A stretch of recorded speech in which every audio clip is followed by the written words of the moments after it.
na Senko l'herbe à Kabila babanda kolinga kosaka na biso opposition.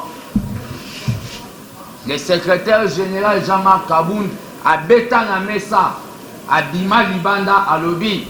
Je ne vais pas signer ces histoires. Mais cette fois-ci, je ne comprends pas. Les FCC veulent voir au babeni la part du lion. Mais babeti na mesa te pour babi. Et ça met tout un peuple mal à l'aise. Kabila voir le ministère de la justice. Est-ce que la justice lobby pour la Russie? Parce que le ministre Anazara Moutou ya Kabila. Bakomi Kotinda o babengi basankara politique na bango baya koloba que fils Moukoko n'a pas étudié. Soki français na évité o bango baloba soki bakenda kotanga ngo na lola toye barate na ebi pete soki français et même basoso na banzungwa ba congolais mais bazabana. Bonjour monde entier, bonjour Cléboa, bonjour très chers internautes. Quand on a Tozana base, Tozana UDPS, qui na conférence de presse office Mkoko Sala qui te au Camaramoni ni Faika Loba, Boki Mamoni Sonda Lobby a Betty Solo a expliqué comment, pourquoi Jean-Marc Kabound a signé signature Rwanda. Signé par rapport à Maramonio Sobino Soboebi, tout ça là. En tout cas, à suivre sur cleboa.com parce que l'image est Zawana et Momoko Zoloba, Tolanda, ensemble. Et merci à Delana Sototombanda, merci à Herman Amporio, garçon Slim, sans oublier celle qu'on appelle Pichu Mangaya, Boss Lady. Merci à toi, Jolili Atala, en chair et annonce. Merci à Berger Junior, je vous aime beaucoup. À suivre. Toza Lelo na honneur, mais il y a un bon billet pour aller au Loba prochainement. Parce que nous sommes en train de faire un travail au Baloba ya qu'on investit dans l'homme. Nous avons entendu d'autres partis politiques. Que l'UDPS, ce n'est rien qu'un parti de masse. Or, qu'à l'UDPS, nous ne voulons pas faire ça très haut. Oh, Olympia. Mais nous formons nos combattants dans le silence. Mon peuple meurt à cause de l'ignorance. C'est ce qu'un politicien disait, il faut investir dans l'homme. Là, je vois Zaïd Ngoma. Que son âme repose en paix. Ce que nous sommes en train de faire, nous sommes en train d'investir dans l'homme. Toujours tondi sa mutu kwa koma mutu. Na moment où l'armée des bâtisseurs viva. Viva. Adene viva. Viva. Merci. Tozi honneur qui va assister biso na moko ya bakambi ya fondation qui va Samariba. Mais à préparer pour la biso prochainement, pour y passer par rapport à ma lutte contre la pauvreté. Comme on a eu Mimbu, Mbenze, Pichou, mais va bien que la politique Madiba. Madiba, c'est-à-dire Mandela.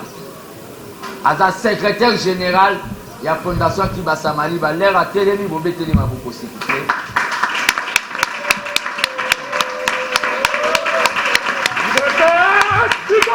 Viva!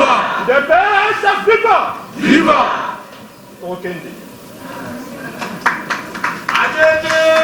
Viva! Viva!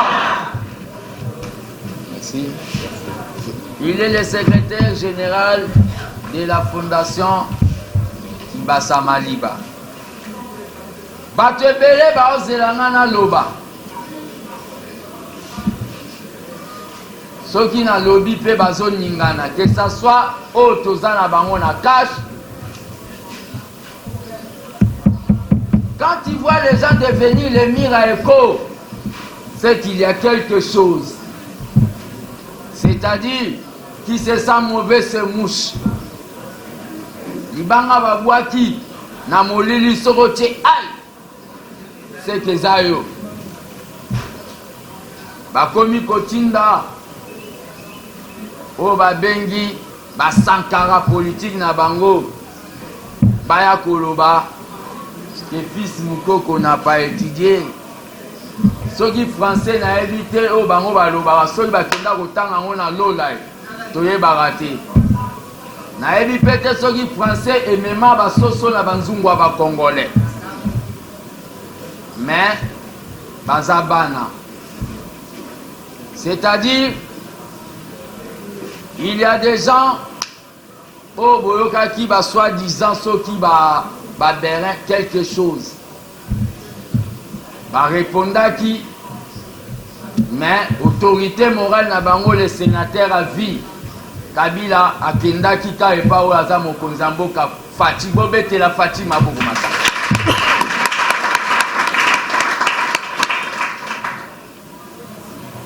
Pauvreté morale les en beaucoup. Pauvreté morale les en ne pas battu à FCC ne papa Freddy Alo. Pour bango mentalité na bango ezaka yako zwambongo à l'état ko komisa ngonyeti ya poche na bango. Ils ont déjà pauvreté morale. Mais les hommes oh bozo zela 65 ministres dans un pays en crise. Un bon citoyen doit garder silence. Je ne crois pas qu'un bon citoyen doit garder silence. Martin Luther King a loba boye, IDPS viva. Viva. Un peuple, le peuple qui garde silence dans des choses graves, c'est Kalinimbo Kanaï. On a vu dans Senko, l'herbe à toi Kabila Babanda Kolinga Kosaka Anabis opposition. Le secrétaire général Jean-Marc Kaboun a Betana Messa, à Bima Libanda à Lobby. Je ne vais pas signer ces histoires. Mais cette fois-ci, je ne comprends pas. Les FCC vers voir où avait mis la part du lion. Mais Babeti n'a mis ça pour Babi. Et ça met tout un peuple mal à l'aise. Kabila voir le ministère de la justice. Est-ce que la justice lobby pour la Russie? Parce que le ministre Nazara Moutou ya Kabila. Le Parlement debout étant devenu le Parlement des flatteurs, surtout le président du Parlement debout, excusez-moi le terme. Au lieu de faire le Parlement debout de l'idéal, le président du Parlement debout, Bazo Pessaba parlementaire debout de mauvaises informations. Un ministre de la justice de Kabila va-t-il mettre sur sa table le dossier de Chebea? Posez-vous cette question.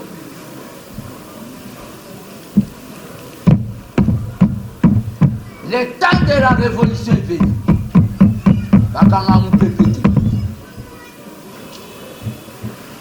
Les deux personnes que vous voyez là, ça le combat. Ils ont refusé d'autres occasions de pouvoir. Vous allez signer un contrat d'un gouvernement pareil, portefeuille à Kabila, mine, justice, défense, Mindouki na Kabila. Je sais que là où même Tshisekedi est là, il est en train de pleurer même s'il est mort. L'armée des bâtisseurs doit sauver l'IDPS. L'armée des bâtisseurs, viva! Viva! ABT, viva! Viva! ABT, viva! Viva! Viva! Viva! Debout Congolais, l'avenir c'est maintenant. Debout le noir. Merci Maboko pour la vie.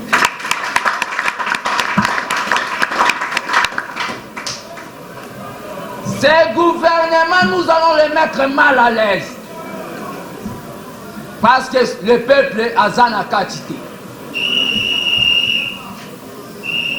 C'est pour cela, tant que citoyen congolais, considérant que toutes les actions où nazolingana impliquées, mes amis parlementaires debout, bazoya kopesa bango bentox pour baction esalamate, j'annonce que le vendredi 30 août, nous allons en marche.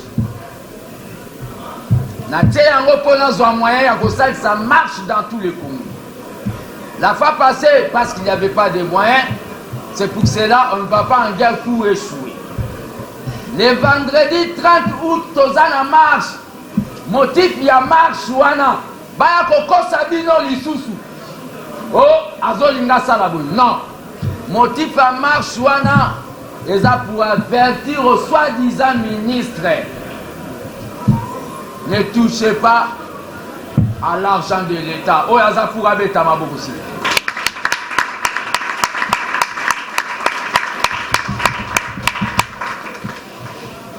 Le vendredi 30 août, c'est une marche pacifique. Je vais donner à la presse les images de mon secrétaire général. Notre 37e anniversaire, il y a eu des presses, mon parti, où il y a l'obaki que même comme il a pouvoir de continuer dans la marche jusqu'à ce qu'un état de droit va se rétablir. Les images pour la rater, je vais vous donner ces images. Le 30, c'est une marche pour avertir Nabato Bazo que n'est pas Marabouba comme un ministre. Quand vous êtes allé négocier là-bas, mais sachez très bien, le peuple va faire ce qu'on appelle une surveillance citoyenne au hasard pour Abetamabo. On a vu des mouvements citoyens avec 10 personnes au à l'action. Mais l'armée des bâtisseurs est partout dans le Congo. On va marcher dans nombreux Tozananzela. Dès demain, lettre Rokota déjà pour informer les autorités. Ils vont dire, il est qui pour demander? Je suis le fils de Tshisekedi Kibas. Je suis un citoyen congolais. Constitution Lobaka parti politique. Constitution Lobaka, tout citoyen qui veut manifester, il informe les autorités pour encadrer conformément à l'article 26.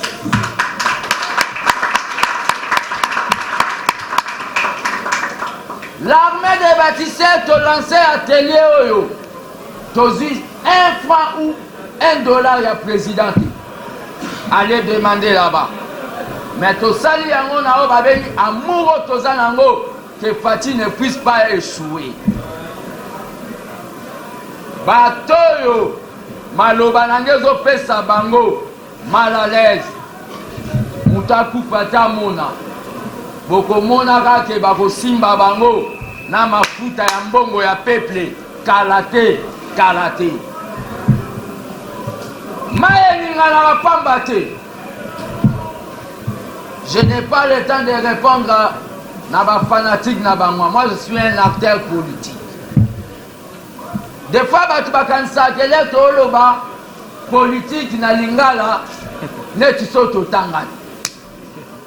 Na Chine basala jamais politique na bango la France. Je comprends même que na commis populaire parce que je parle en lingala.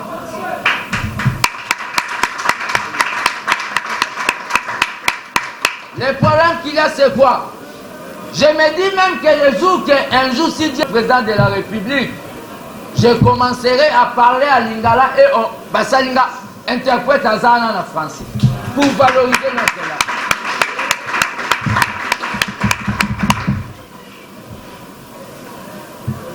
Ministère de la Défense. Kabila Zana Sénat. Kabila Azana va venir à l'Assemblée nationale. Mais Kabila Zangi peuple. Le peuple Azana hémicycle, le mot place Yakenda Koloba, c'est la rue. C'est dans la rue que le peuple s'exprime. C'est dans la rue que le peuple a l'obisa Kengo na lingala. Et ça été Oui. Le vendredi 30, nous allons faire une marche pour avertir aux fameux ministres là. Nous voulons la bonne gouvernance. À tous mes amis de l'armée des bâtisseurs, au Bazalia, pour faire ça, comme on a vu dans la liste, pour tout ça l'afficher. Tout le monde a vu le jeudi. Tous a besoin, de préparation et à fatiguer. Nous devons descendre dans la base. Équipe, il y a comité national et armée des bâtisseurs. Dès que nous aussi, ça a accordé l'interview, le commentaire pour faire ça, contact pour planifier. L'IDPS n'est pas limité. L'IDPS c'est dans la base. Nous devons préparer fatiguer. Vaut mieux prévoir que guérir. Nous devons préparer fatiguer. Nous devons expliquer au peuple situation il y a majorité à Kabila. Les affaires qui n'ont sauté l'IDPS. On avait trompé au peuple. Naba bassin à Mapa. Naba 5 000 francs. Bakosa du peuple. Nous devons travailler. Parce que nous devons travailler. Les gens veulent. L'IDPS est vivant. Viva! Bogo Salamabe. Bo foute balingi na bomba ngo pona ngana sala na ba on a cité de loya ngana loba na osala te maintenant tina na ngana loba na osala te yango bazo comprendre te pourquoi ba information zoyelanga comment zoyela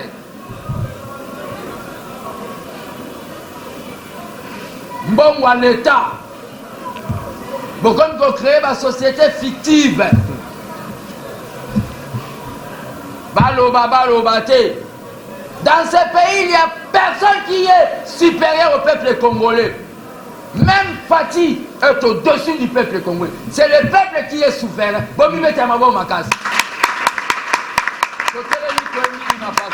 Merci.